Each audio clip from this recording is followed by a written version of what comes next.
Welcome to Scorched Earth and a general reading for the sign of Leo, Sun, Moon or Ascendant for the month of September. I hope you're all well. Apologies for the lack of mid-months for August. I did put a note up on the community tab on YouTube, but it seems like some of you didn't see that, so I'm sorry if you were expecting videos and didn't get any, but I took a well-deserved break with my children and went off to the Ionian Islands, which was absolutely exquisite. I loved every second of it, and I have to say I'm rather dismayed to find myself back in the UK in, well, rather grim weather conditions actually. So there we are. Anyway, using the Night Sun Tarot today was a present from my sister for my 40th birthday, which was also in August, so it was quite keen to be used today. So let's have a look and see what September holds for you. Let's get a card first for your recent past. Leo, recent past, please. We have two. We have the Lovers, and I think that was the Tower. It is the Tower indeed. I look at it. This deck is incredible. I love it. And current energy for Leo 2. Again, interesting. We've got the Four of Cups and the Seven of Pentacles. That is really interesting. I'll show you those cards. Have a look. And what's coming towards Leo for September, please? The Star, card of Aquarius in the Major Arcana, numbered 17. At the bottom of the deck, we've got the Chariot, which is number 7. Followed by the Queen of Swords and the Nine of Wands. Very interesting. So let me just get some clarifiers and then we'll get on with this. We're going to go with the Hush Tarot to clarify. I bought this for myself about 2 months ago, I think. I don't know. Whenever it got released anyway, I think. No, it'd been out for a while. And I tried to do a couple of readings with it and it just didn't gel for some reason. It wasn't talking to me, so I left it on the side. I was kind of dismayed because it's an incredible deck. But then I got it out yesterday after coming back from holiday, and it started talking to me, so that was cool. Right, why is the Lovers and the Towers here for Leo, please?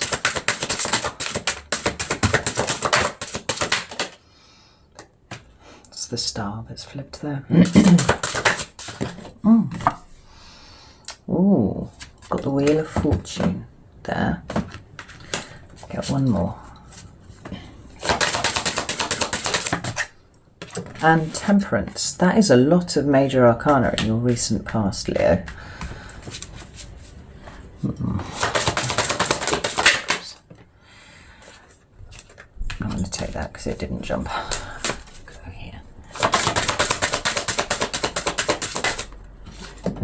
Did. What was that? Jumped again. Got the Queen of Pentacles.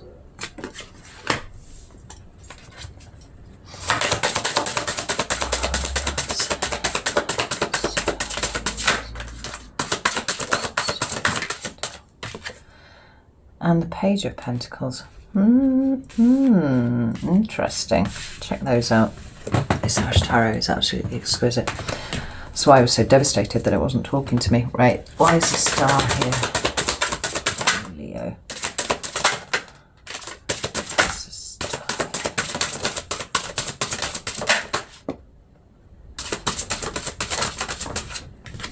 There we go. Ace of Swords. That's interesting. Pisces got that as well.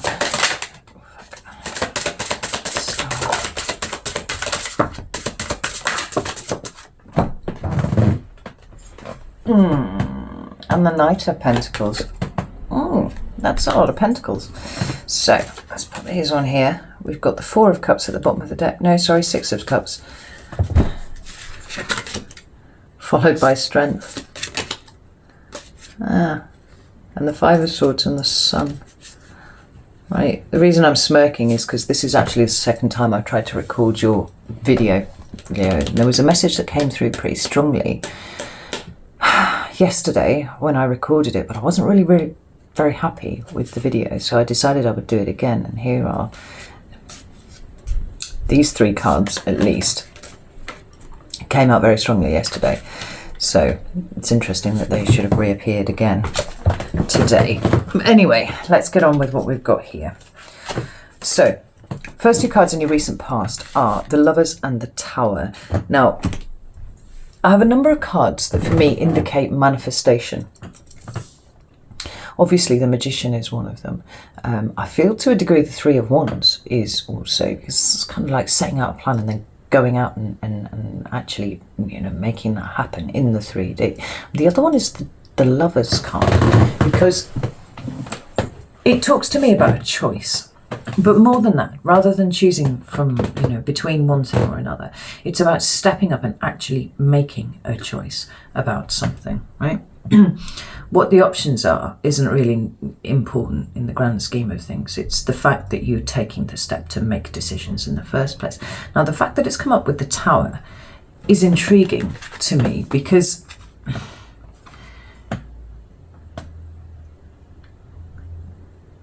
as a prelude to your current energy, it actually fits really, really well.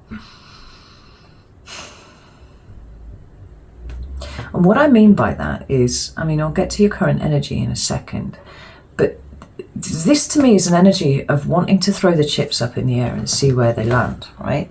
There's a structure here in your life, you know, or maybe your life is the structure itself. But there's a need to kind of change things. That's how it feels here, right? And this could have been some sort of epiphany that you've had in the recent past, or it could be something a bit more subtle than that. It could just be like a kind of creeping feeling that you want more out of your life than you're currently getting. All right, and 2020 has actually been better for Leos than it has been for an awful lot of the signs. Like, our shit years were certainly like preceding this one. But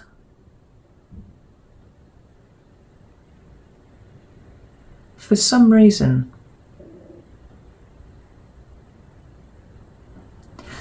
there's a need to change, right? So I'm looking at this Lovers card, and it actually has more in common with the Devil card than most Lovers cards you see in a deck, right?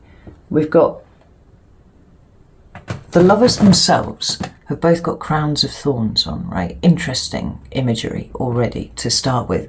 But if you have a look there, the chap in this picture who has like a ram's head on his shoulder, he's actually chained by the wrist. I don't know if you can see that, if the camera can pick it up. And this figure in the middle has a key and the padlock. The woman does not seem to be chained.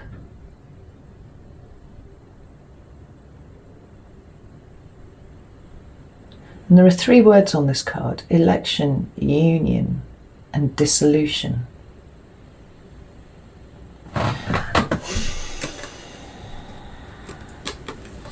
I think in the last couple of weeks you've been in an energy of wanting to change something about your life, and you're not quite sure what it is, right? You're prepared to step up and make the decisions about it, but as yet this Tower has not fallen. Right? Now, underneath this, the cards that came out to clarify were 2 cards that are traditionally associated with Sagittarius. We've got the Wheel of Fortune and we've got Temperance. And I wonder if a little bit you're feeling like this ant on this leaf here, like you're kind of safe in an environment which is, in all other senses, kind of dangerous, right? You're floating on a leaf. You can see 2020 going to shit around you, but you're okay. You're sat on a leaf and you're all right. But you started to spin. And maybe you're starting to feel a little bit like, instead of floating down the river, you're kind of stuck in an eddy and you're just roiling around. And I feel like this ant is staring directly at me and going, right, something needs to change, right? Something has got to give here, because I am not happy with what I've got going on here. Yeah? We've got Temperance here. An intriguing intriguing depiction indeed. But usually you have an angel and he's pouring from one cup into another, and you know, we have the mountains in the background and all that sort of thing, and there's talk of duality and there's talk of balance and all that sort of thing, and this feels slightly different. This is a woman removing a mask, and the mask is the crow's head. Notice that it's got strings around the back of it, so you can kind of tie it onto her head. Right. There's this bird at the bottom. I'm not sure what that is. I don't think it's a wren.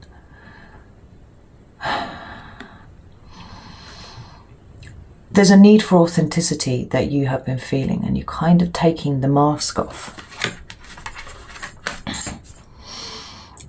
And this feeling that things need to change is really, really strong, right?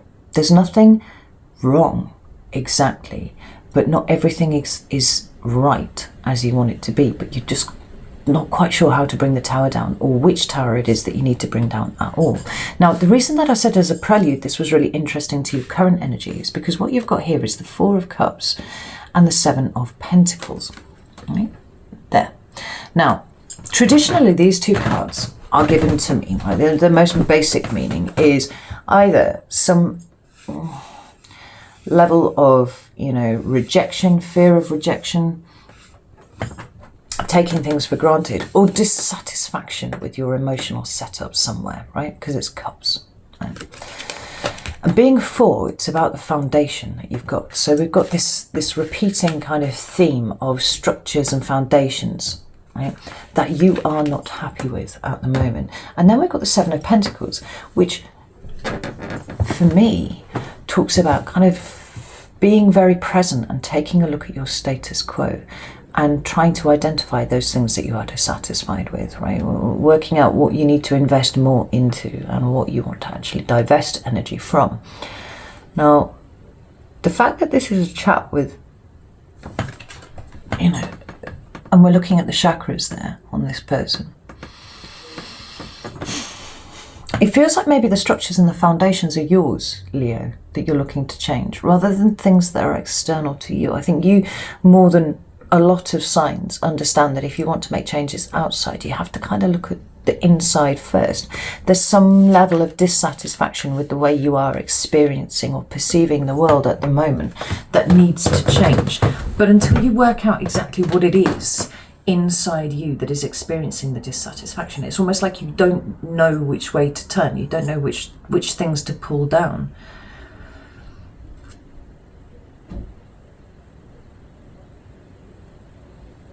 And there's a level of enlightenment here with this for you, because you are so self-aware. And I feel that this is kind of why it's bothering you a little bit, because you understand your inner workings, you understand what motivates you, you understand what drives you, and you understand your reactions to things. And yet there's this feeling, TM, that you can't quite shake. You know, like I said, you're weathering the storm of 2020 a lot better than a lot of the other signs. But at the same time, something's got to give. Now, the two cards that came out to clarify this are the Queen of Pentacles and the Page of Pentacles. And I find that really interesting too, because the Queen, rather, actually all three of them. So the Knight, which we have over here, plus the Page and the Queen, for me, speak of the notion of understanding the value of something, right? Pentacles, they can mean money, but it's just energy, right? It's resources. It's things that are important to you. So where the Queen is concerned, it's about taking care of the self for me primarily, because the Queen is a very nurturing energy, right? And her job is to nurture other things outside of her. But in order to do that job in the most fulsome way possible, she needs to take care of herself first, right? Now, this is strictly the card of, what is it, Capricorn, actually. But I don't feel like that's relevant. I feel like this is a you thing. This is a you needing to take more care of you. I feel like you're feeling out of alignment somewhere because you are, in some way, not attending to a need that you have, right? Once you attend to that need, I think that you're going to get a better idea of what it is that is actually causing this feeling, TM, of dissatisfaction. and general malaise. It's like a low-level malaise that you're experiencing at the moment. So then we move on to the page, and we're back to this notion of masks. Right? She's got one on her head. It looks like she's just kind of shoved it back out of the way. And if the Queen of Pentacles is you and taking care of you, notice that she's there and she's, you know, just like in the Temperance card, she is revealed in her entirety, authentically showing up as her. This page here, which indicates for me kind of a precursor to movement. She shoved that mask back and she's like, right, I'm ready to show my face to the world. You know, I'm sick of hiding behind this. And the interesting thing with this is that the mask has multiple faces. You can see that on the card. Right? So not only can she kind of pull it down, but she can also pull it to the side. It's like, maybe Leo, you've been needing to wear masks. You've been needing to show up in a particular way, you know, for different people wearing a different mask, you know. And you're kind of done with it because, and I feel this quite strongly, there is at the root of you this feeling that you're not quite living as authentically as you would like to. And yet you have to balance that out against the needs of the society that you live in, or the group that you find yourself in, right? Where sometimes you can't show your real face because sometimes it's a bit too fucking bright and it would involve everybody putting sunglasses on, and not everybody wants to do that.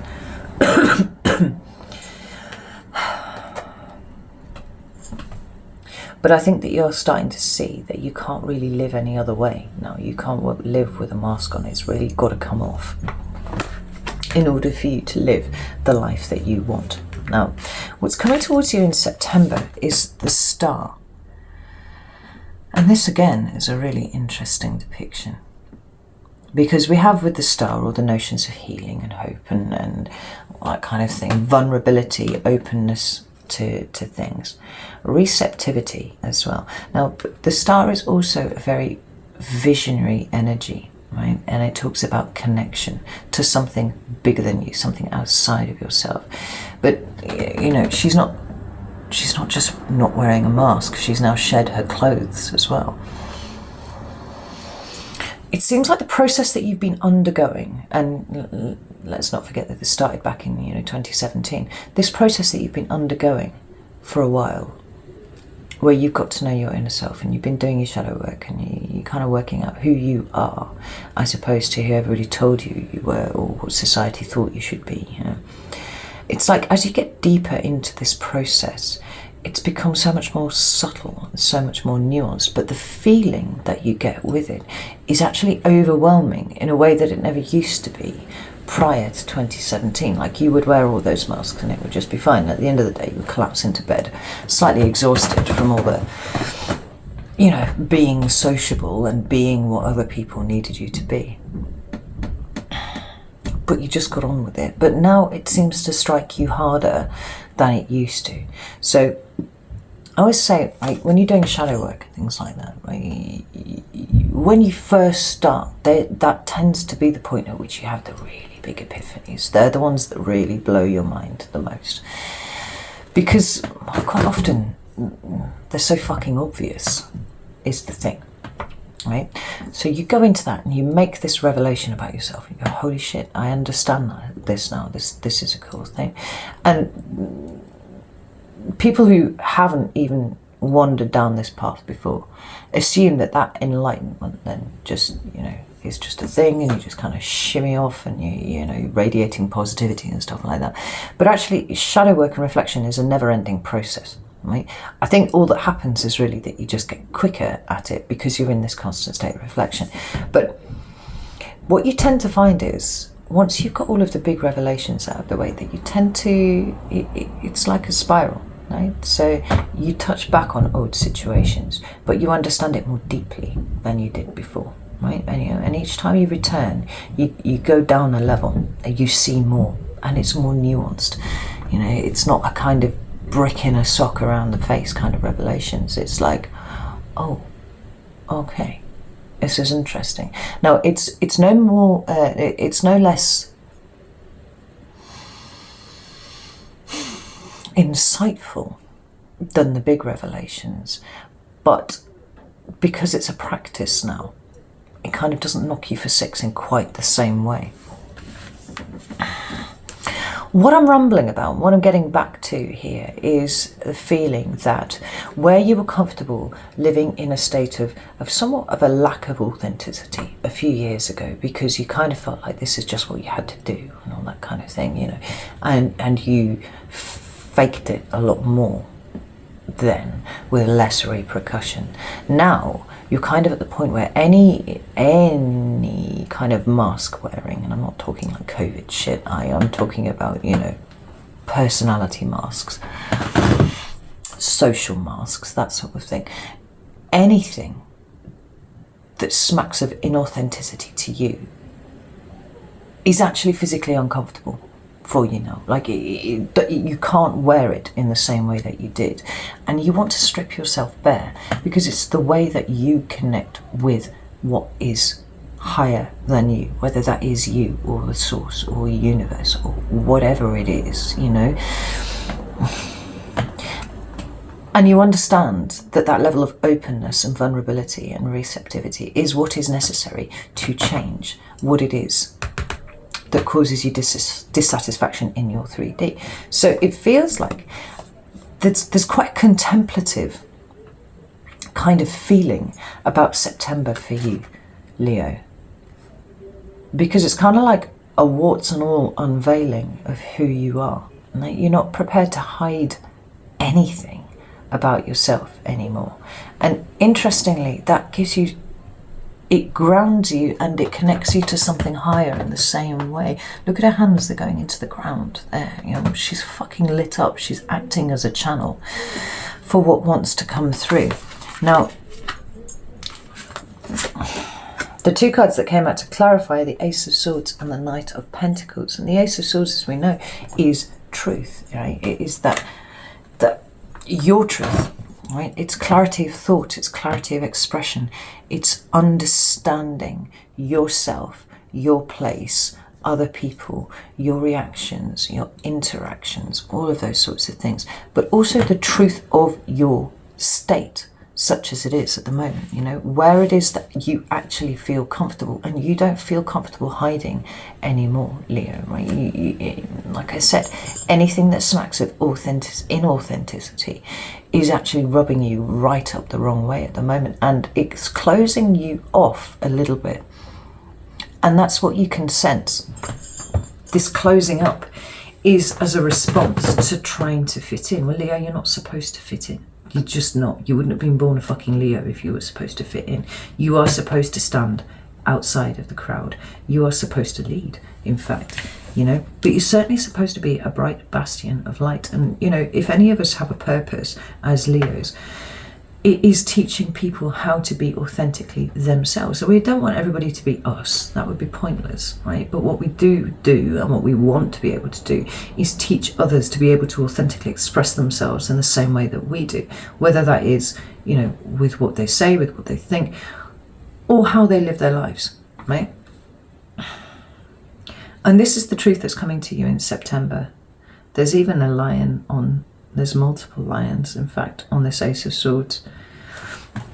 The horse is wearing them there, like there and there on the breast of the horse.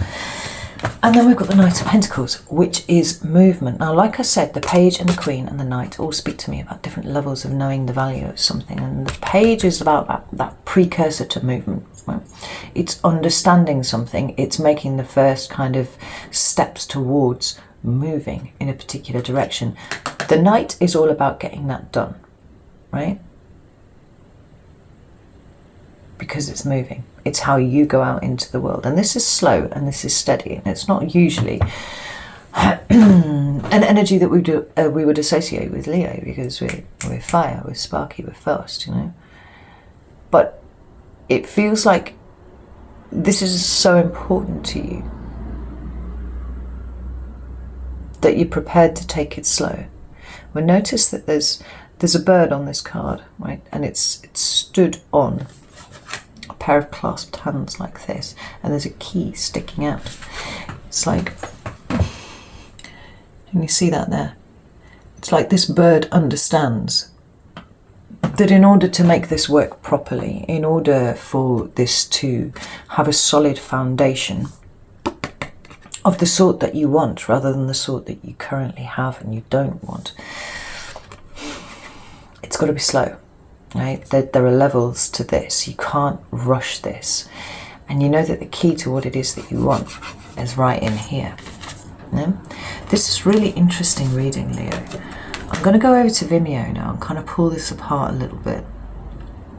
If it's resonated with you, please, feel free to like the video or comment or something like that to let me know that I've hit the mark with you. But it certainly resonates very strongly with me. It's a different message to what I recorded yesterday. But there are themes that are very similar. Right? The other one was a lot more specific. This seems to be a bit broader, but nevertheless similar. So if you want to dig around in this a little bit more, come join me. There'll be a link in the description box down there. But if not, no problem. I shall be back for mid-September for the mid-months. And yeah, take care. See you soon.